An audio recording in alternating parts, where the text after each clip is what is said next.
지난번에 이제 이 부분 하고 있었어요. 이제 57번인데 참됨도 구하지 말고 망상도 끊지 말라. 두 가지 법이 공하여 상이 없음을 분명히 알았다. 참됨을 구하는 것이 망상이에요. 참됨을 구하는 것 자체가 여기서 저기로 가는 거잖아요. 지금 여기는 없고 있는 곳, 내가 원하는 어떤 곳으로 가는 행위이기 때문에 그게 둘로 쪼개고 있는 일이죠. 분별을 하고 있는 행위죠. 자꾸 나누고 있는 거예요. 그러니까 지금 있는 진실을 점점 더 보지 못하게 만드는 것이죠. 참됨을 구하는 게 바로 망상이에요. 그러니까 참됨을 구할 것이 없고, 그러니까 생각하지 않고 분별하지 않으면 곧장 이거다. 그냥 액면 그대로 그냥 다 드러나 있다, 이렇게 얘기를 해요. 참됨도 구하지 말고 그렇다고 망상도 끊지 마라. 대부분의 명상단체나 공부단체에서는 분별 망상이 모든 괴로움의 원인이니까 망상을 끊어라, 이렇게 이제 가르치고 있죠. 그래서 망상 끊는 방법을 얘기하죠. 그래서 끊임없이 망상 없애는. 그래서 망상이 일어나면 실패인 것 같고, 망상을 효과적으로 싹 끊어 없애는 것만이 훌륭한 공부인 것처럼 얘기를 하는데 이해가 안 되잖아요. 그러니까 생각을 일으키지 않으면 일상생활을 살 수가 없잖아요. 그러니까 그러니까 이런 말 하는 거예요. 이 마음 공부와 일상생활이 자꾸 이렇게 조화가 안 됩니다. 마음 생각을 끊어야 되는데 절에서는 생각을 끊으라고 하고, 일상생활에서는 생각을 잘 써야 살아갈 수 있는데 어떻게 해야 되죠? 절에 와서는 생각을 끊고 밖에 나가서는 생각을 하고 이래야 되나요? 이러면서 어떤 것이 조화로운 공부와 삶이 조화롭게 되려면 어떻게 되나요? 이제 이런 식의 질문도 그런 연유로 많이 하죠. 망상을 끊는 게 아닙니다, 이 공부는. 망상이 무엇인지를 바르게 보는 거지, 망상을 끊어 없애는 게 아니에요. 그냥 보면 망상이 일어나는데 그냥 일어나는 게 이 일이고, 일어나지 않는 게 일이고, 좋다 싫다 맞다 틀리다 옳다 그러다가 전부 다 같은 이 한마음에서 나온단 말이에요. 그러니까 이 사실을 알면 그 모양에 끌려갈 필요가 없구나, 내용에 끌려갈 필요가 없구나, 내용의 세계, 모양의 세계에 끌려갈 필요 없이 늘 그 모든 것을 드러내고 있는 당처, 여기에 있으면 무엇이 생겨나도 뭔 상관이 있어요. 모양에 신경 쓸 필요 없단 말이에요.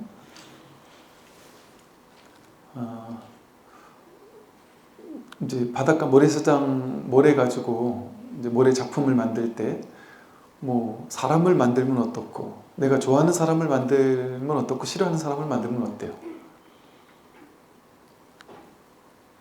그냥 모래인데 그 모양을 보면은 이 모래를 보면 기분 나쁘고, 저 모래를 보면 너무 사랑스러울 수 있겠지만, 내가 좋아하는 사람 얼굴이 새겨져 있으면 그럴 수 있겠지만 똑같은 모래잖아요.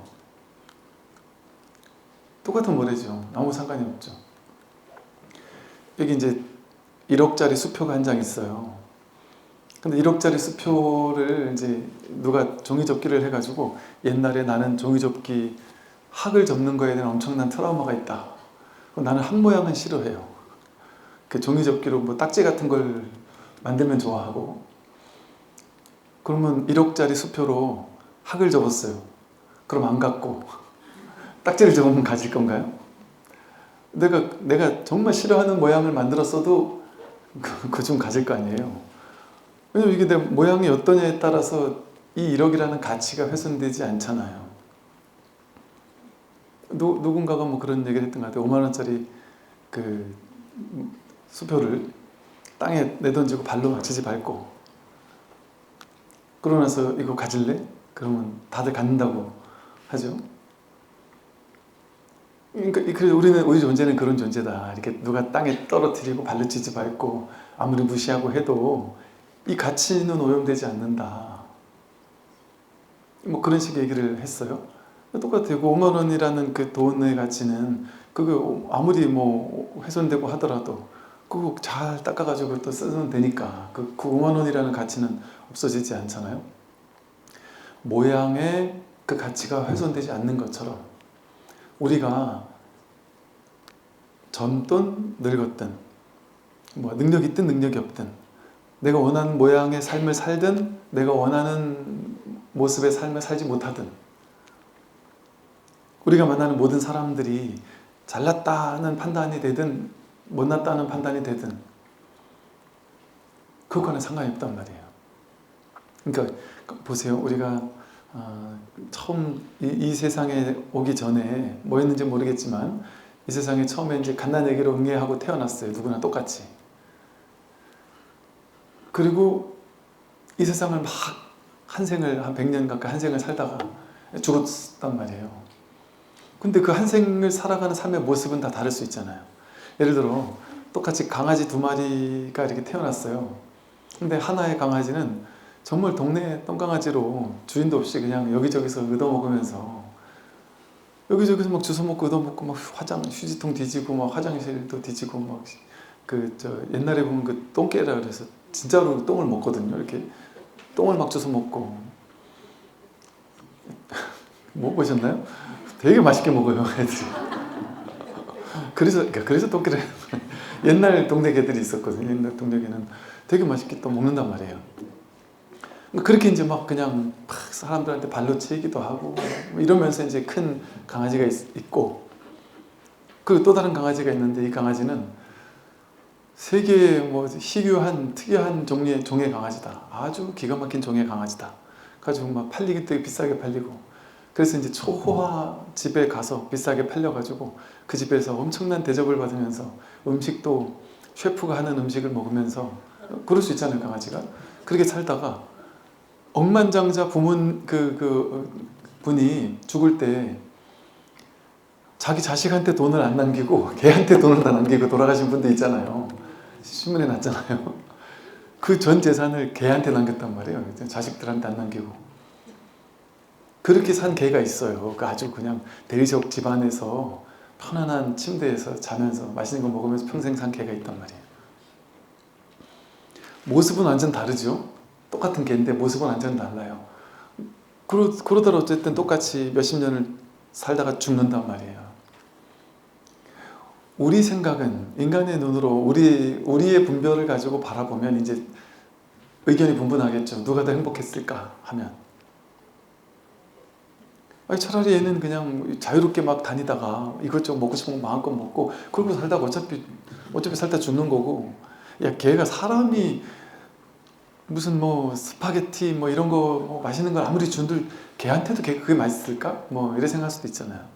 그렇게 또 자연 속에서 막 뛰어노는 게 좋지 대리석 그 비싼 무슨 뭐 캐시미어 하는 이불을 덮어준다고 걔가 좋아할까? 알 수 없잖아요. 이게 어느 게 더 좋았는지. 모양은 완전 천하고 고귀하게 자랐단 말이에요. 근데 그게 진짜 귀하고 천한 걸까요? 모양은 귀하고 천할지 모르지만 결국 이제 죽을 때가 돼서 두 강아지가 전부 다 죽어서 땅에 묻혔어요. 그러면 그 모양을 가지고 우리가 귀하다 천하다라고 말할 수 있을까요? 죽고 나면 똑같잖아요. 그냥 어쨌든 한 생을 살다가 간 강아지일 뿐이지. 우리 인생도 모양을 따라가면 우리 한평생 내가 어떻게 살았냐, 어느 학교를 나왔고 어느 그 회사를 취직했고 얼마만큼 윗자리에 올라갔다가 어떤 대접을 받고 사람들이 내 앞에서 막 갖은 아부를 다 하는 인생을 산 사람도 있을 거고 또 그렇지 못한 인생도 있을 거지만 죽고 나서 우리가 한 줌 흙이 됐을 때 삶을 되돌아보면 인류 역사 속에 수많이 나고 죽고 반복하던 그 수많은 사람들의 인생 정말 다 모양은 다 달랐을 거 아니에요. 근데 우리가 지금 이렇게 인류 역사를 되짚어보면 왕으로 산 사람이나 왕으로 살면서 언제 내가 죽을지 모르는 혹은 왕자로 살면서 언제 이 형제들에게 죽을지 모르고 언제 내가 암살당할지 모르는 이 온갖 두려움 속에 외롭게 평생을 살다 간 임금의 모습으로 산 사람이나 그냥 자연 속에서 좀 가난하지만 그래도 먹을 거 뭐 그냥 먹을 수 있는 채로 부모님하고 행복한 인생을 그냥 그 시골에서 편하게 한평생 살다 간 사람이나 모양은 완전 다르지만 지금 우리가 이렇게 비추어 봤을 때 그게 그렇게까지 뭐 좋다 나쁘다 이렇게 얘기할 수 있는 분별의 대상이 아닐 수 있어요. 근데 사람마다 생각하면 생각이 다르니까 사람마다 이 인생이 더 좋았어, 저 인생이 더 좋았어 하고 싸울 수는 있겠죠. 의견이 다를 수는 있겠죠. 근데 그게 전부 다 모양일 뿐이잖아요.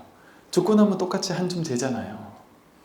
화려하게 살다 왔던 몸뚱아리도 한 줌 재고, 거룩하게 수행을 하다가 죽어도 한 줌 재고, 뭐 어떻게 살다가 죽어도 한 줌 재. 똑같이 처음 낳았을 때처럼 돌아갈 때는 똑같이 평등하게 죽는단 말이에요. 근데 한평생 어떤 모양으로 살았느냐가 그렇게 중요할까요? 한평생 어떤 모양으로 살았느냐, 그게 우리 분별하는 우리들에게 이 몸이 나라고 생각하니까 이 몸이 내가 어떻게 이 세상을 살아가는지가 너무 중요한 거예요, 우리에게는. 근데 이 몸이 내가 아니고 이 삶 전체가, 이 통으로 이 온 우주 전체가 나라고 본다면 어떨까요? 어떤 모양으로 사는 게 뭐가 중요하겠습니까? 이 모양은 그냥 의미가 없이 인연 따라 생기고 인연 따라 사라질 뿐이거든요.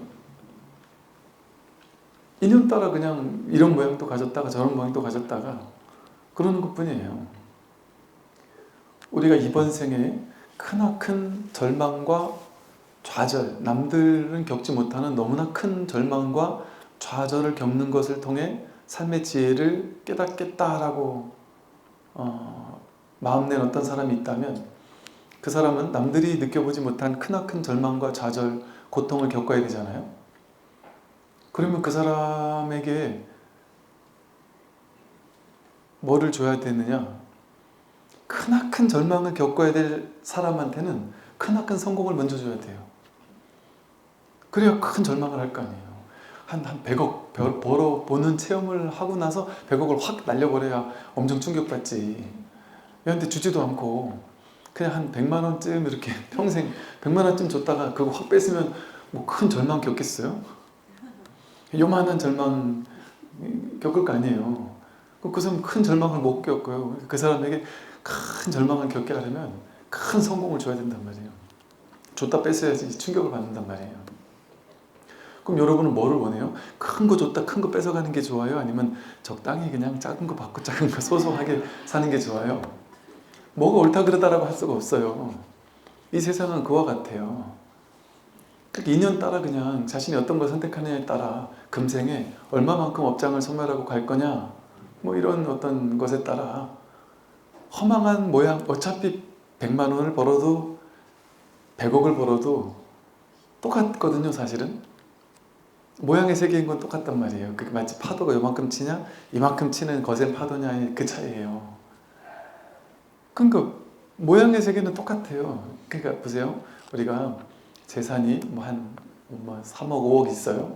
그래서 뭐 그렇게 부자는 아니지만 뭐 나는 지방의 소도시에서 집도 있고 그 정도 돈이면 막 충분히 행복하게, 집해 뭐 1억이면은 충분히 사니까 지방에서 1억 좋은 집 사가지고 거기서 남은 돈 가지고 막 진짜 행복하게 평화롭게 정말 그 유유자적하면서 아주 행복하게 사는 인생을 살 수도 있고, 또 어떤 사람은 막 도심에서 지방에서 1억 가지고 한 40평 아파트를 딱 이렇게 사가지고 행복하게 살 수도 있잖아요.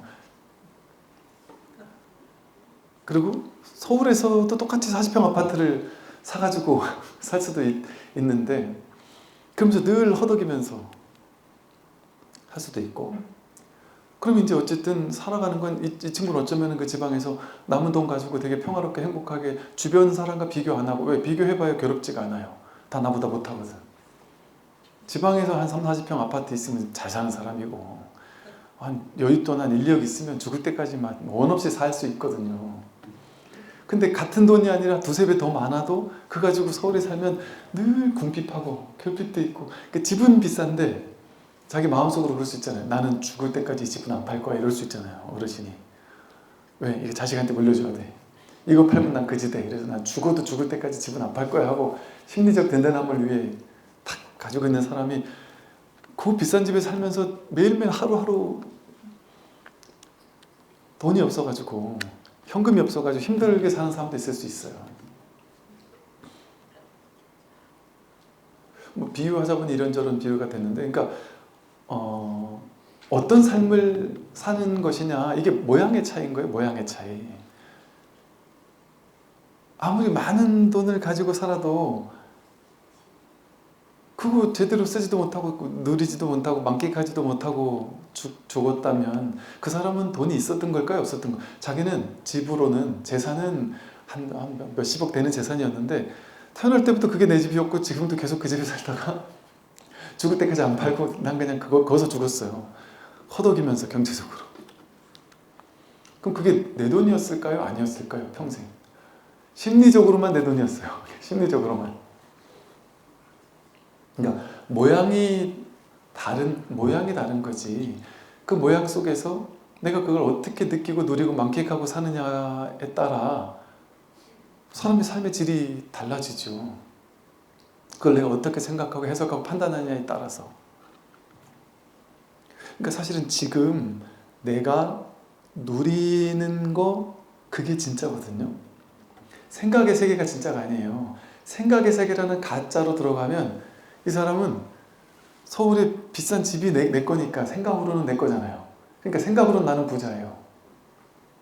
아무리 허덕여도 생각으로는 평생 부자예요. 근데 실질적으로는 생각으로 한편으로는 부자인데 한편으로는 현실에서는 또 가난해요. 이 혼란 속에 산단 말이죠. 그런데 내가 정말 시골에서 그냥 평화롭게 그냥 만족하면서 순간순간을 살면, 그러니까 다시 말해서 지금 눈앞에서 느끼고 누리고 만끽, 생각으로 느끼고는 거 말고 가슴으로 내가 지금 이 순간 실제 내가 느끼고 만끽하고 누리는, 가슴으로 누리고 있는 이 인생, 요거를 얼마만큼 진하게 사느냐가 진짜 삶을 잘 사느냐 못 사느냐의 어떤 기준과도 비슷하거든요. 즉 생각 속을 사는 사람은 항상 일 속에서 살고, 그 일이라는 게 미래에 벌어질 일, 미래에 이러면 어쩌지 저러면 어쩌지 온갖 생각 속에서 사느라고 진짜 삶을 놓쳐요. 왜냐하면 생각 속에 가상현실에 사니까. 그러니까 눈앞에서 아름다운 꽃이 피어나고 숲이 우거지고 숲 향이 막 진하게 느껴지고 해가 지는, 한강으로 해지는 풍경이 너무나 아름답게 막 장엄하게 떨어지고 있는데,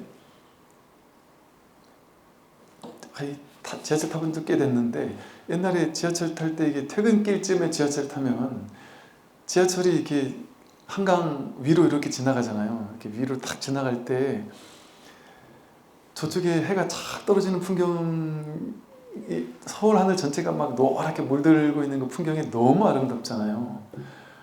그래가지고 거기에 너무 놀라워가지고 순식간 막 그냥 너무 아름다운 풍경에 젖어들고 있는데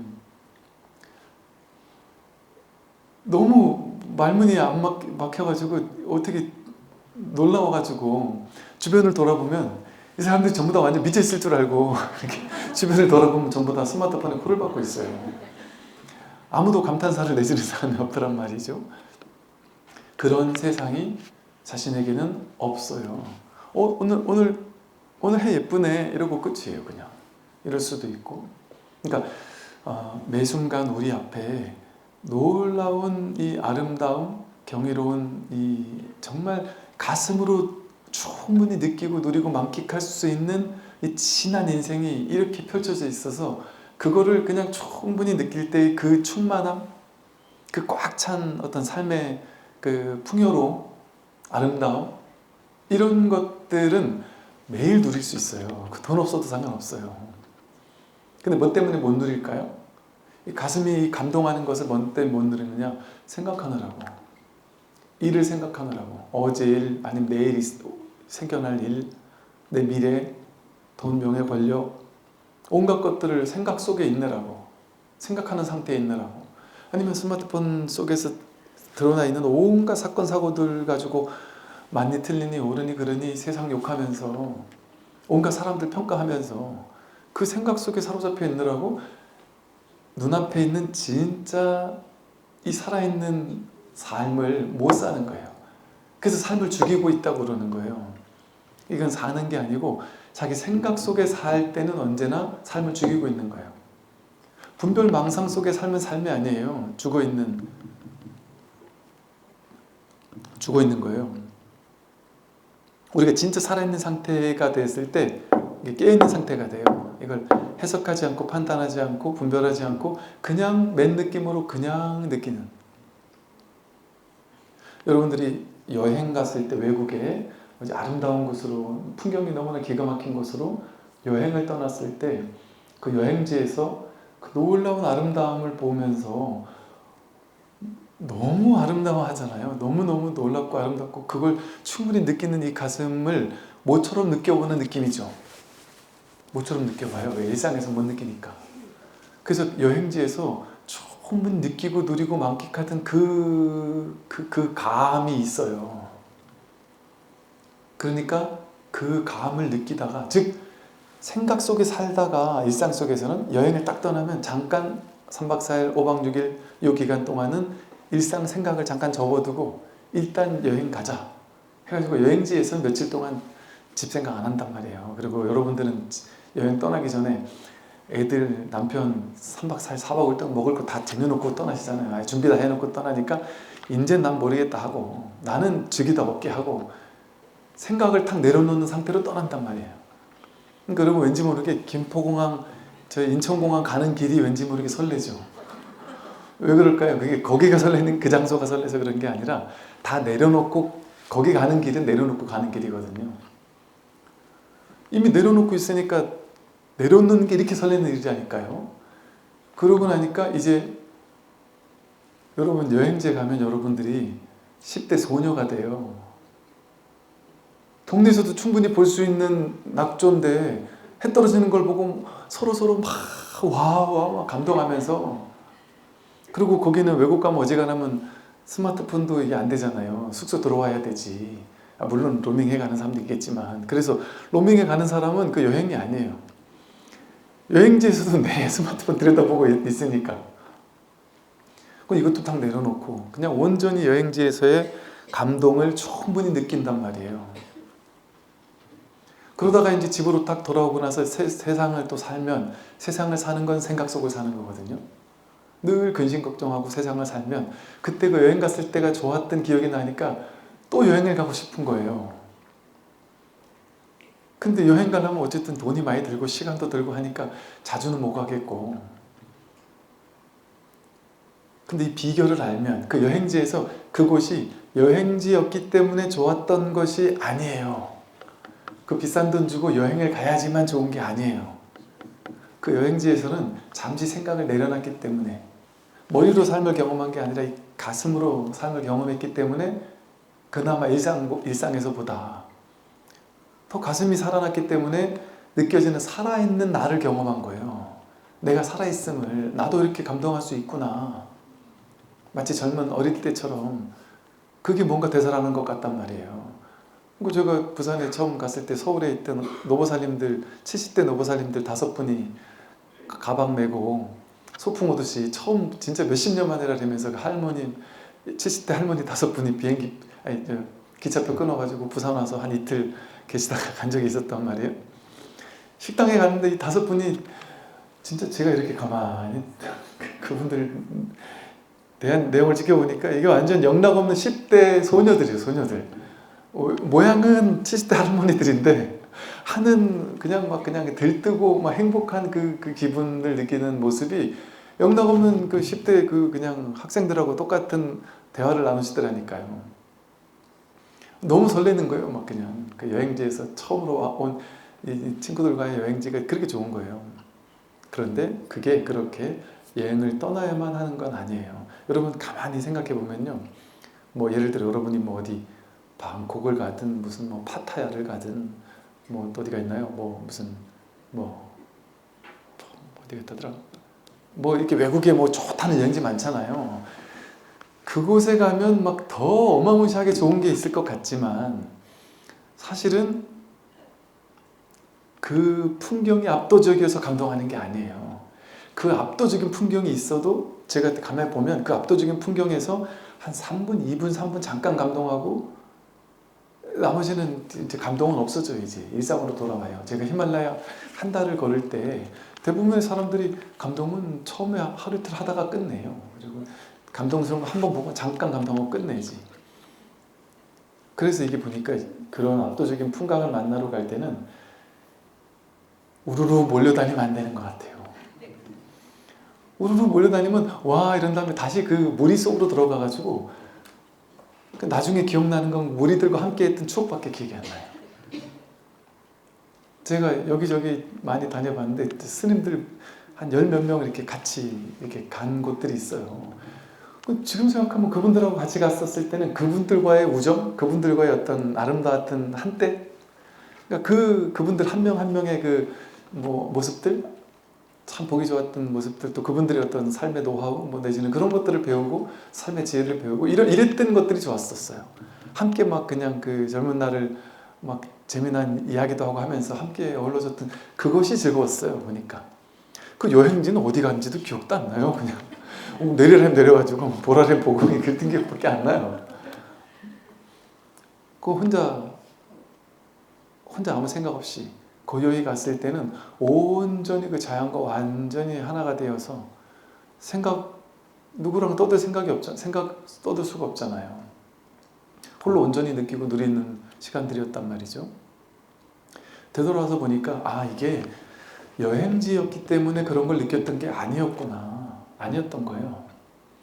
우리는 일상을 매일같이 여행처럼 살 수 있어요. 하루하루의 삶이 여행 가는 것처럼 살 수 있어요. 그게 정말 가능한 거예요. 간단해요. 매일매일의 삶을 생각 속에서 살면 진부한 일상이에요. 이 지긋지긋한 일상을 벗어나고 싶어 하는 생각 속에 갇혀가지고 생각 속에서 계속 그 진부한 일상을 갇혀서 살아요. 근데 문득 자기를 위한 선물 같은 시간을 주어보세요. 어렵지 않아요. 하루 온전히 줘도 좋고 일주일 중에 하루는 내가 절대 터치하지 않는 나 혼자만의 시간을 가지겠다. 아니면 하루가 안 된다면 뭐 무슨 요일 일주일에 내가 한 2번, 3번 정도는 나 혼자 어디 뭐 산을 오르든 산이 좀 위험하면 어디 요즘엔 또 이렇게 걸을 수 있는 조용한 곳들이 많잖아요. 뭔가 시선을 막 잡아끄는 이렇게 도심을 걷는 것도 나쁘지는 않겠지만 그래도 좀 이 눈이 왔다 갔다 가 닿는 곳에 시선이 온갖 생각을 동반할 수밖에 없는 도심을 걸으면 그러거든요. 걷다가도 자꾸 이 생각 저 생각하게 돼요. 이렇게 보이는 게 많으니까. 뭐 이런 거 저런 거 보다가 나도 저런 거 한번 해볼까. 뭐 별 생각을 다 하게 되거든요. 또 이 보면 내 아들은 뭐 지금 잘하고 있을까. 막 온갖 생각이 다 개입될 수 있어요. 생각 따라가기가 쉬워요. 그래서 그냥 탁 내려놓고 그냥 자연 속에 그냥 법문을 들으면서 혹은 갈 때는 법문을 듣고 올 때는 그냥 고요히 한번 생각 없이 그냥 지금 느껴지는 모든 것을 그냥 느끼는 상태로 그냥 걸어보는 거예요. 그게 불교에서 말하는 경행, 수행이에요. 걷는 수행. 걷는 수행을 할 때는 어떻게 하느냐, 모든 걸 다 내려놓고 그냥 지금부터는 판단하지 않고 보이는 모든 것을 그냥 본다. 들리는 모든 소리를 그냥 경험하는 상태.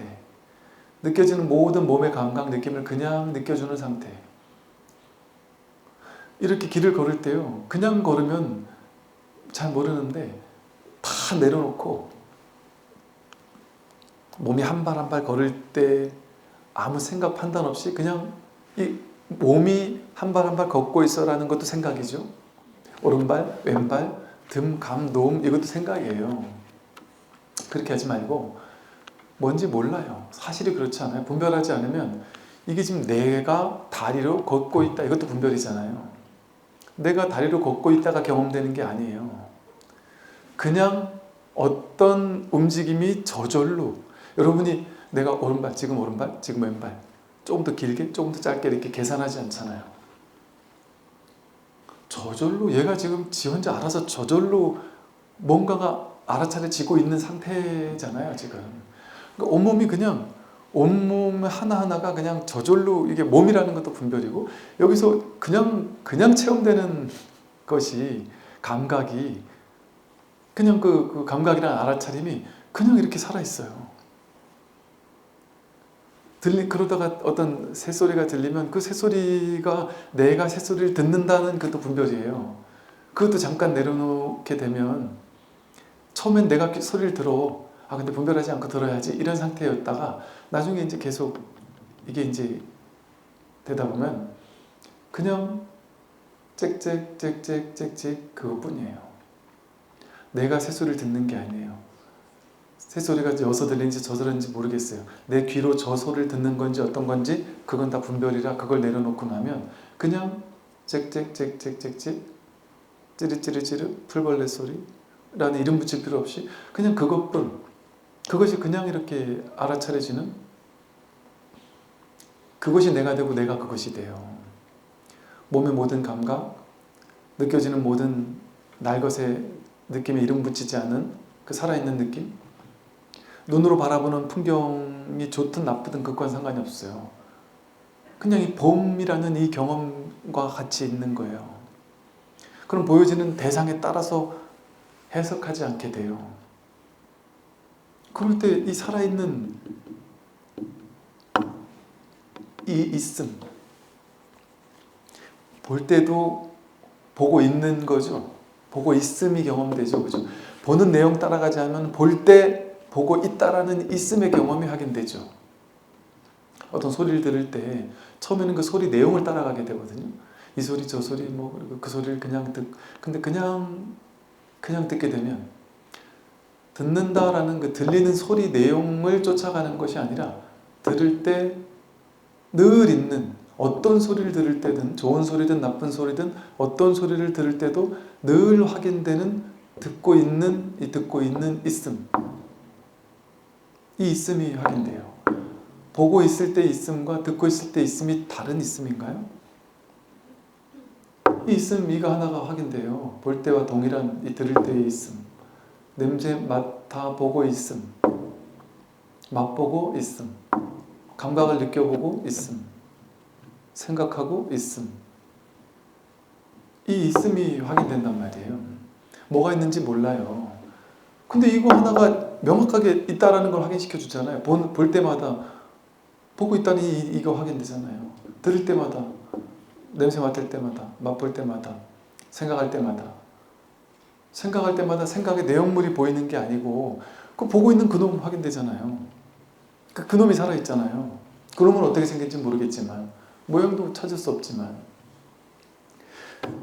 길을 걸을 때 한 발 한 발 걸을 때 내가 한 발 한 발 걷고 있어. 이건 대상 따라가서 해석하는 거잖아요. 근데 한 발 한 발 걷고 있는 이 알아차림 속에서 이게 걷는다는 분별이고 그냥 이 있음이 확인되잖아요. 보이는 거, 들리는 거, 냄새 맡는 거, 감각 느끼는 거, 생각하는 것, 그 모든 대상은 왔다 가는 거잖아요. 왔다 가는 거잖아요. 근데 이 있음은 그게 오기 전부터 있었고 올 때도 있고 그게 떠나간 다음에도 있죠. 눈을 감고 아무것도 보지 않을 때도 아무 소리도 들리지 않을 때도 분명히 여기에는 아무 소리도 들리지 않음을 알고 있는 이놈이 있잖아요. 아무것도 보이지 않네 하고 알아차리는 이놈이 있잖아요. 이놈은 늘 살아있잖아요. 늘 깨어있단 말이에요. 이 하나의 있음, 이거는 있다가 없는 게 아니죠. 이건 이 대상은 다 있다가 없는 거잖아요. 근데 모든 있다가 없는 모든 것을 비추고 있는 이 마음은 있다가 없는 게 아니고 늘 있잖아요. 10년 전에도 20년 전에도 이거 하나 가지고 여러분 10대를 살아왔잖아요. 20대를 살아왔고 30대를 살아왔고 내가 성공 승승장구할 때 이거 가지고 그것을 경험했어요. 내가 실패했을 때 이거 가지고 좌절절망을 경험했어요. 성공할 때 승승장구할 때 기쁨과 절망했을 때 그 좌절절망, 그 모양은 달라요. 근데 이 있음은 항상 변함없이 늘 든든하게, 이건 무너질 수가 없어요. 이거는 분노하지도 않아요. 괴로워하지도 않아요. 괴로워하고 있는 나를, 괴로워하고 있는 이 감각을 그냥 이렇게 비추고 있죠. 여여부동한 내 마음이 있잖아요. 이 내 마음, 내 변함없는, 이게 너무나 명백하게 있죠. 모든 순간에 볼 때, 들을 때, 그러니까 이게 법문 들을 때는요, 이렇게 이 자리에 대한 감을 확인하는 것이고, 이게 이제 미세하게 정말 그렇네, 정말 그렇네 하면 하고 이제, 그러니까 이렇게 얘기를 하면은 저 예전에는 이제 이렇게까지 얘기를 했으니까, 야, 오늘 온 사람들은 진짜 운이 좋은 사람이네. 이건 100%다 이건 뭐 알아듣지 못할 수가 없네. 그리고 몇 사람하고 얘기해 보니까, 와, 스님, 저는 스님 그렇게 얘기하고 나서 이렇게 한 바퀴 돌아봤어요. 이렇게 얘기하는데 못 알아들을 사람이 없지, 100% 없지, 이렇게 생각했다는 거죠. 몇 사람이. 그러길래 저도 그렇게 생각했어요. 근데 이제 제 생각이더라고요. 이렇게 얘기를 해도 어떻게 이런 얘기에서 못 알아들 수가 있지? 싶은, 스스로 확인 못할 수가 있지? 싶은. 그러니까 그럴 때는 이게 다시 자꾸 돌려들어 봐야 되는데, 돌려들어도 모르겠을 때는 내가 지금 어떤 하나의 관념 견해, 아니면 어떤 내가 추구하는 어떤 법에 대한 상, 내가 그리고 있는 어떤 내가 원하는 것이 이런 거란 게 있을 때 그런 게 있으면 안 돼요. 내가 깨달으려고 하는 그 깨달음은 이렇게 생겼을 거야. 이런 현상이 일어날 거야. 저런 경계가 펼쳐질 거야. 어떤 체험이 일어날 거야. 라는 그걸 딱 쥐고 있으면 그건 생각 속에서 만들어낸 거잖아요. 근데 여러분 깨달았을 때 그거 체험을 해본 적이 없잖아요. 한 번도. 근데 왜 생각으로 그걸 그림 그리고 있냔 말이에요. 그건 모양이잖아요. 자기가 만든 모양, 법상이거든요. 그러니까 그거는 자기가 원하는 거 없겠다는 거잖아요. 그 자기가 사라져야지, 상이 사라져야지만 이 진실을 확인할 수 있단 말이에요.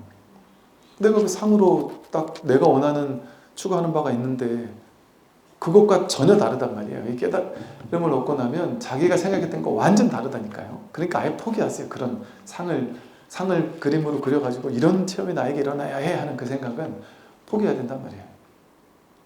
그러니까 그런 뭔가 쥐고 있는 게 있으면 이 얘기가 소화가 안 돼요. 그 생각이 이걸 가로막고 있기 때문에. 그래서 그런 경우에는 그냥 시간이 좀 필요한 사람들이 있어요. 그래서 그런 경우에는 뭐 제가 너무 답답해 해봐야 소용이 없더라고요. 그 어떻게 되냐면 그 답답해 할 필요도 없어요. 그냥 인정해야 돼요. 그리고 이 사람은 시간이 필요하구나. 그러니까 부처님이 법을 알려달라고 해도 이 사람이 아직 때가 안 되면 아예 법문을 안 해줬어요. 근데 그 사람이 때가 되면 이제 어지없이 해줬단 말이죠. 그러면 어떻게 그 때가 되는 걸, 내가 아직 때가 안 됐어요. 이 깨어남이 찾아올 때가 안 됐다면 아무리 들어도 모를 수 있거든요. 그러면 경전에서는 그런 사람에게 어떻게 하라고 하느냐 하면 선근공덕을 심어라 이렇게 얘기를 해요. 법화경에도 그렇고 선근공덕을 계속 심어 놓다 보면 선근공덕이 씨앗으로 딱 쟁여져 있다가 나중에 이제 그것을 확 알아들을 만한 들을 귀가 열린다 이렇게 말한단 말이에요. 그럼 선근공덕은 어떻게 심는 거냐? 경전에 말하는 거 계속해서 법문 듣고 부처님 법문이 있는 곳을 자꾸 찾아가고 자꾸 이 법에 관심 기울이고 또 그것조차 어렵다면 선근공덕을 짓기 위해서는 법화경의 표현에 의하면 어디 산에 놀러 갔다가라도 그 산에 있는 암자 같은 데라도 들려서 법당 가서 삼배라도 하고 나무불하고 이렇게 귀합니다 하고 반배라도 하고 절에 와서 뭐 기도라도 하고 자꾸 이게 사찰 불교 내지 마음 공부 이거에 대한 관심을 기울이고 이런 얘기 뭔가 좀 관심 가져지는 것들 자꾸 이렇게 관심 갖고 뭐 법화경의 표현에 의하면 어린 아이들이 이렇게 백사장에서 놀다가라도 부처님 이렇게 눈, 코, 입, 사람 눈, 코, 입 그려놓고 부처님이야 이러고 합장 이렇게만 해도 성공고독이 지어진다 그런단 말이에요. 그러니까 이게 마음 공부하는 것 자체가 성공공덕을 짓는 거예요. 그러다 보면 이게 이제 나도 모르게 근기가 올라가요. 이게 내가 근기를 올리려고 노력해서 올려지지가 않아요. 그게 다 때가 있어야 돼요. 그거는 스승이라고 해서 뭐 해줄 수 있는 게 아니에요. 명백하게 스승이 해줄 수 있는 게 아니에요. 그러니까 여러분이 스승 찾아가서 저를 좀 깨닫게 해주세요. 이게 되는 게 아니에요. 그럴 것 같으면 여러분, 예를 들어 어떤 분, 뭐 이게 하긴 그렇게 안 돼요. 그러니까 그게 될 것 같으면 부처님께서 안한존자, 아니, 당신 평생 시봉했고 사촌 동생인데 안한존자를 얼마나 깨닫게 해주고 싶었을까요? 근데 부처님 열반하실 때까지 평생 시봉했던 시자인 안한존자를 깨닫게 못했단 말이에요. 때가 안 되면 부처님도 그걸 해줄 수가 있는 게 아니에요. 그래서 그냥 뭐 모르면 모르는 대로 냅둬야지 그 윽박 지른다고 해서 그 사람이 깨어나거나 이런 것도 아니에요. 기다려줘야 돼. 기다려줘야 돼. 제일 좋은 것은, 제일 좋은 성공공덕은 계속 법문을 듣는 거예요. 모르더라도. 그러니까 모르는데 계속 들으니까 얼마나 답답하겠어요. 깝깝하겠어요. 그럼 그 답답하고 깝깝한 마음으로 그냥 계속 듣는 거예요. 모르는 마음으로. 근데 나도 알고 싶을 거 아니에요. 아무리 알고 싶어도 머리로 알려고 하는 의지를 내려놓는 거예요. 머리로는 안 된다. 내가 아직 이 공덕이 무르익지 않아서 시절 인연이 안 돼서 모르는 거니까 그냥 그 모르는 채로 그냥 듣는다. 그러니 그게 모름 속에 버티는 거 있는 거예요. 그 모름 속에 있는 걸 다르게 말하면 화두가 들려있다 이렇게 말하는 거예요. 이 사람은 모르지만서도 도망치지 않고 이 모름 속에서 계속 법문을 들을 근기가 있구나. 그러면 된다. 이 사람은 끝까지 하면 된다. 근데 그게 시간이 좀 걸린 이유는 뭐겠어요? 시절인연이 안 된 사람이 시절인연이 되려면 안한존자는 평생 부처님 몇십 년을 시봉했는데도 몇십 년 동안 못 깨달았잖아요. 그러니까 그 시간이 필요한 사람도 있단 말이죠. 근데 내가 어떤 사람인지 모르니까 언제 이 일이 올지 모른단 말이에요. 이게 확인이 될지 모른단 말이에요. 그러니까 열린 마음으로 자기를 제한하지 말고 내 스스로 나는 업장이 두터워서 10년, 50년을 들어도 안 될 거야 이렇게 생각하지 말고 모르는 거예요. 여러분이 안한존자가 둔해도 너무 둔한 친구지 어찌 보면. 부처님 같은 분 밑에서 한 3, 40년을 시자를 했는데 못 깨닫는다는 건 그거는 진짜 둔하거나 뭔가 성공공덕이 너무 없거나 모르겠어요. 하여간 안한존자가 특이한 친구예요. 아주 독특한 친구인 거예요. 또 독특하고 특이하다 이렇게 얘기할 수도 없을지 몰라요. 우리가 모르는 또 뭐가 있을 수 있어요. 부처님 열반하시면서 깨달았잖아요.